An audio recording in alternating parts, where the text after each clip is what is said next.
Hello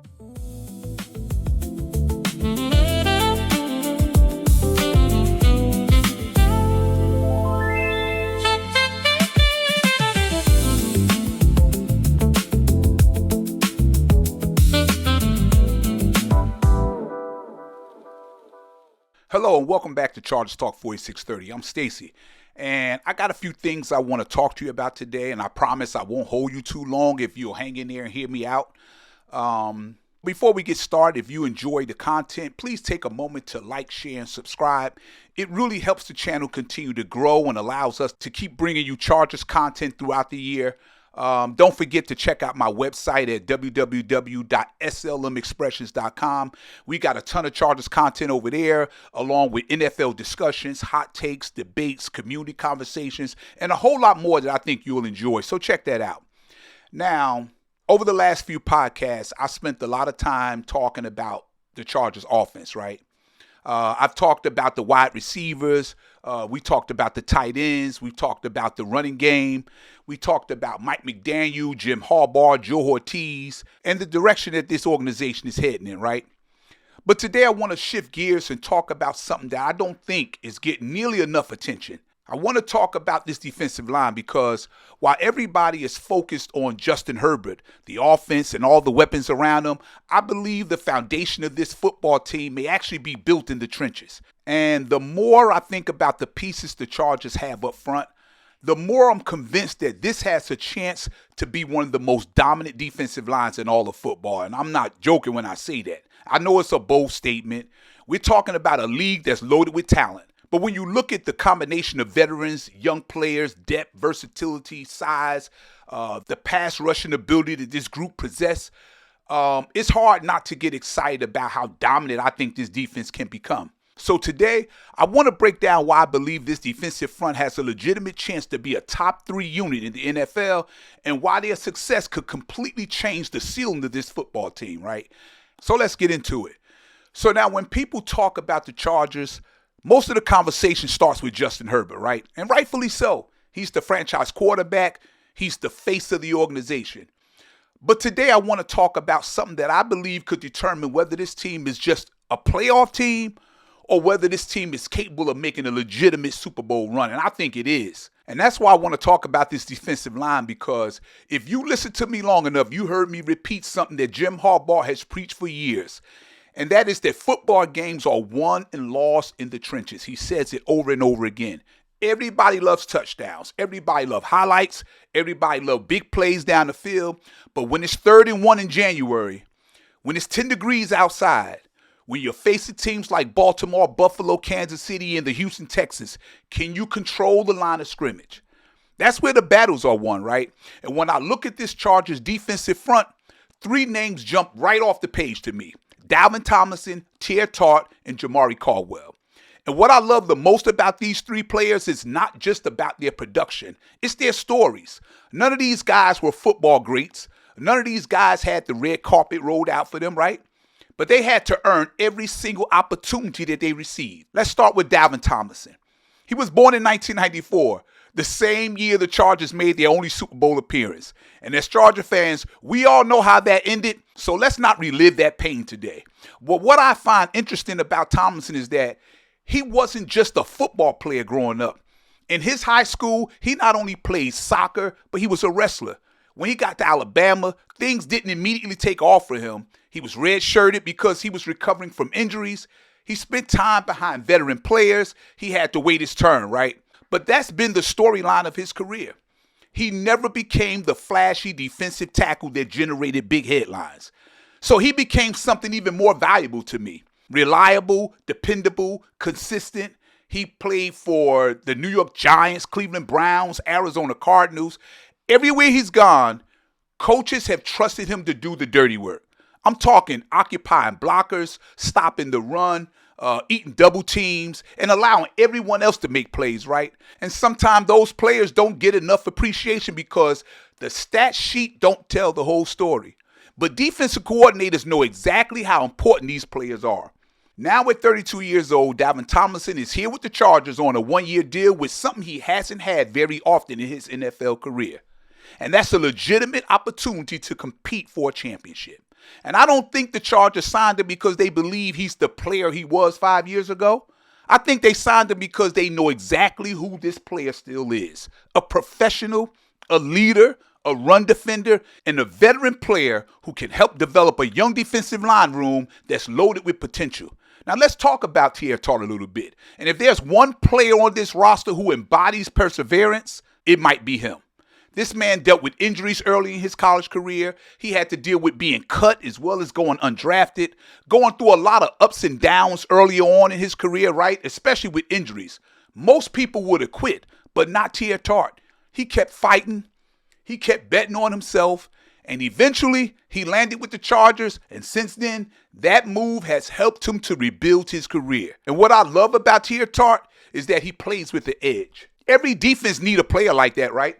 Every defense need that player who brings an attitude. That kind of player who gets under the opponent's skin. That player who refuses to back down. That's Teair Tart. And when he became a full-time starter last year, he absolutely balled out for the Chargers for believing in him, right?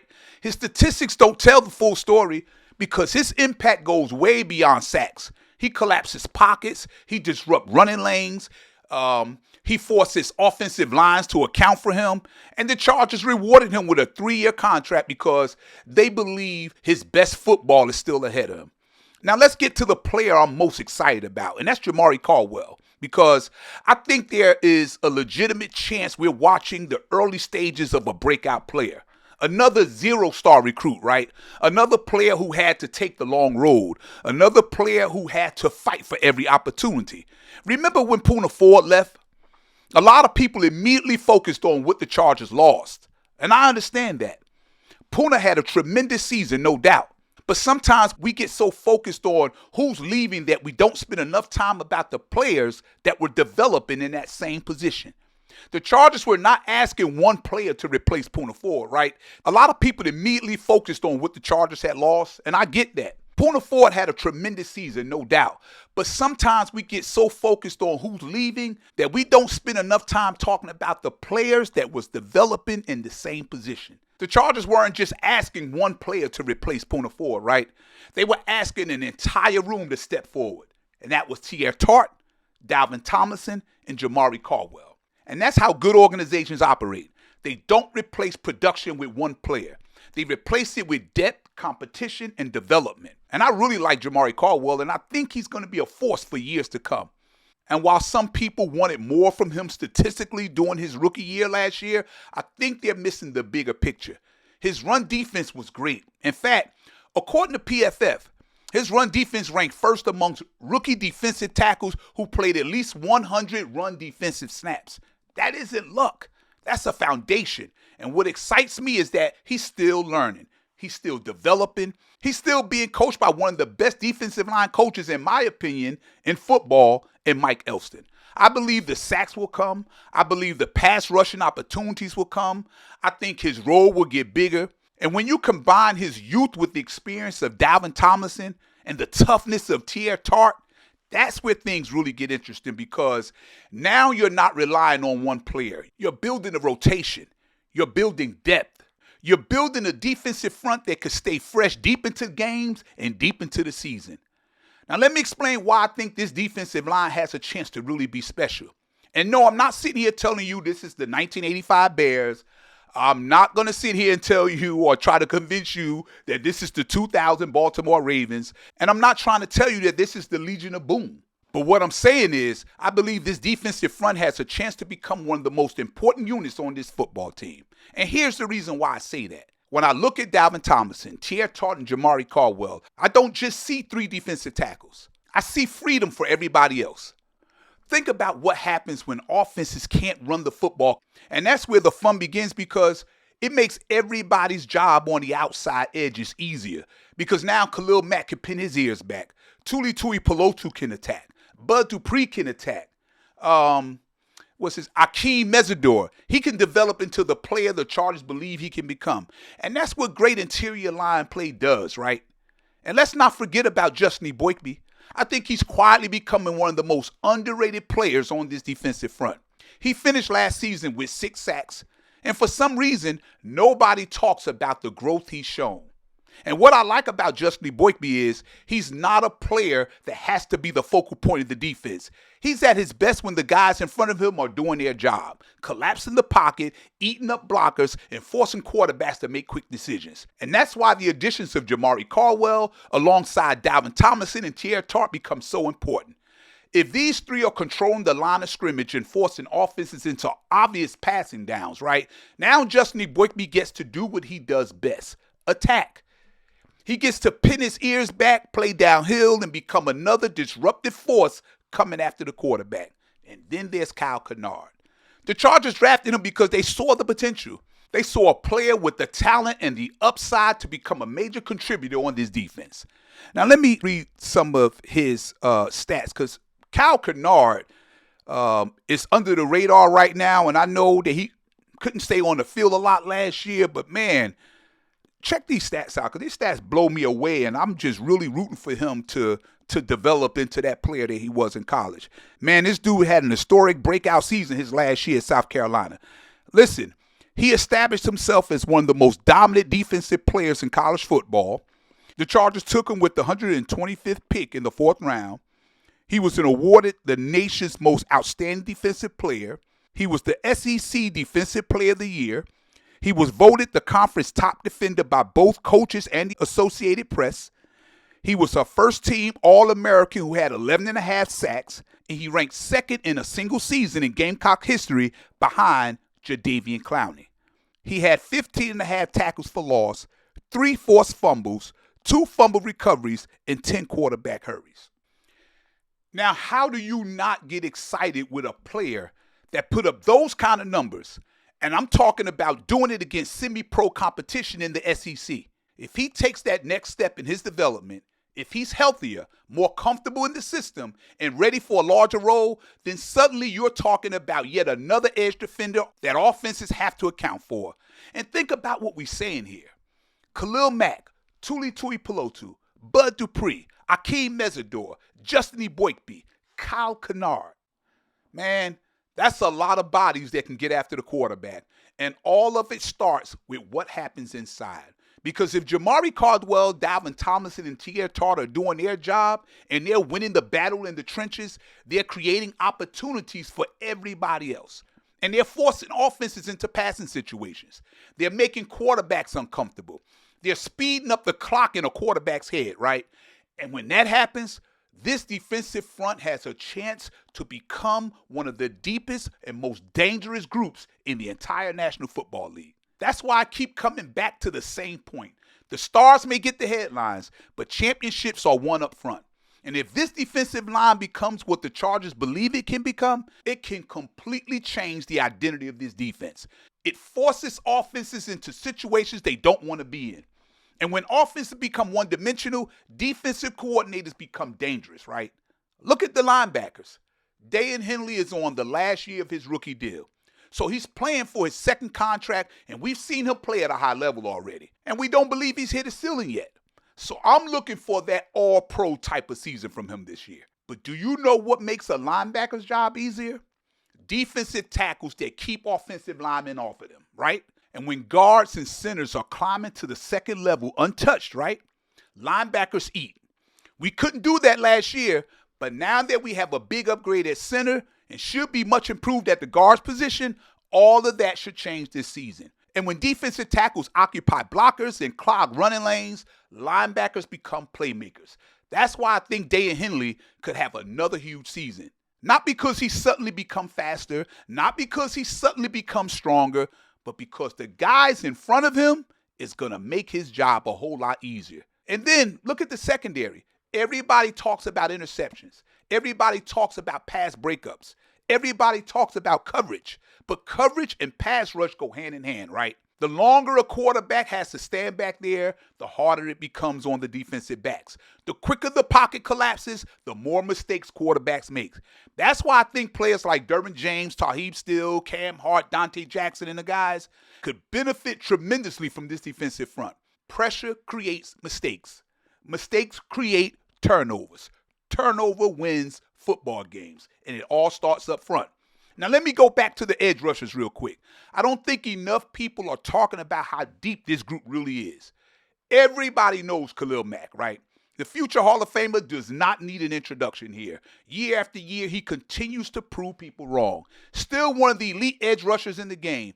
Even at this stage of his career, offenses still have to account for where he is every single snap. Then you have Tuli Tuipulotu. And this is a player I'm really excited about this year because every season we've seen him grow. Every season we see more confidence. Every season we've seen a larger role. And now he's entering the stage of his career where the Chargers aren't hoping and expecting what he's going to be, right? They already know what the player is, and they're expecting him to have an even bigger impact this season. His versatility allows him to line up in different spots, creating matchup problems all over the field.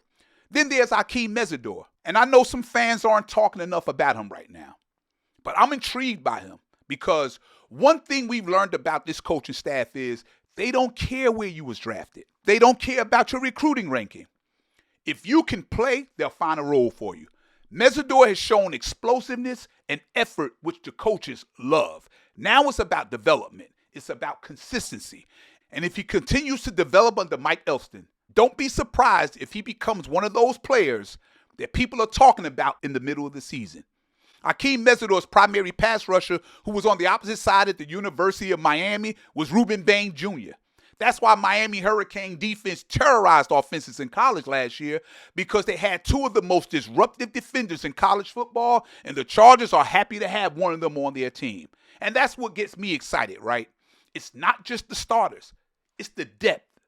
Championship teams aren't built with just 11 starters. They're built with waves of players. They're built with rotations. They're built with fresh legs in the fourth quarter when everybody else is tired, right? When offensive linemen have played 60 snaps, when bodies are hurting, when games are decided, that's when depth matters. And for the first time in a long time, I believe the Chargers have legitimate depth across the defensive front.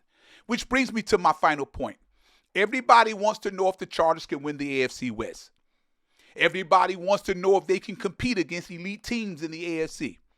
The answer may come down to one simple question. Can they dominate the line of scrimmage? Right? Because if this defensive line becomes what I think it can become, everything changes. The linebackers play faster. The secondary creates more turnovers. The edge rushers get more sacks. The defense gets off the field quicker. And suddenly, the Chargers become the kind of football team nobody wants to face in January. And if that happens, don't be surprised if this defensive line ends up being one of the biggest reasons why people are talking about them making a deep playoff run late in the season. Football is the ultimate domino effect sport. The defensive line don't just affect the defensive line. It affects everybody. The Chargers don't need these guys to be Aaron Donald. They don't need these guys to combine for 30 sacks. They need them to control the line of scrimmage. Because if they do that, Dan Henley plays faster, right? The linebackers play cleaner. Khalil Mack and the edge rushers get more one-on-one opportunities. The secondary gets more time to make plays. Everything works together. And that's why I believe this defensive line could be the key that unlocks everything that Chris O'Leary wants to do defensively. The stars may get the headlines, but championships are usually built by the guys who do all the dirty work in the trenches that many people don't pay attention to. And the Chargers, they may have put together one of the toughest interior defensive line groups they've had in years. Thank you for joining me. Let me know what you guys think. Don't forget to like, share, and subscribe. And stop through SLMExpressions.com and check out some of my content I have on the Chargers that you won't see anywhere else. And leave a review if you can too. Thank you. And have a wonderful Monday. I'll talk with you guys soon. And boat up. Chargers Talk 4630.